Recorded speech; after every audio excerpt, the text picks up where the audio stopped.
بسم الله الرحمن الرحيم والصلاة والسلام على أشرف المرسلين. السلام عليكم ورحمة الله.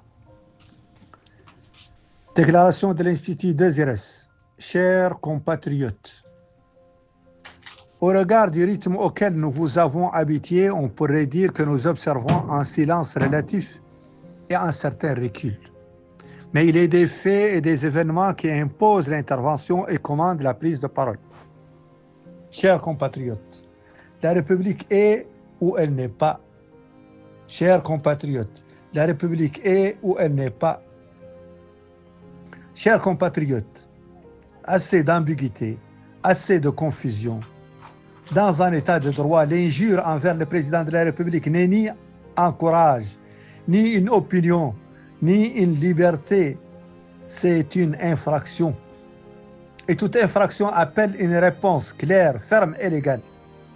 Oui, la liberté d'expression est un droit fondamental. Oui, elle protège la critique, même sévère, même implacable. Mais non, elle ne protège ni la vulgarité, ni le mépris, ni l'abaissement du débat public. Car à force de tout tolérer, on finit par ne plus rien respecter. Insulter le président de la République, ce n'est pas seulement viser un homme, c'est atteindre la fonction, affaiblir l'État et banaliser le désordre. C'est remplacer la force de l'argument par la violence des mots.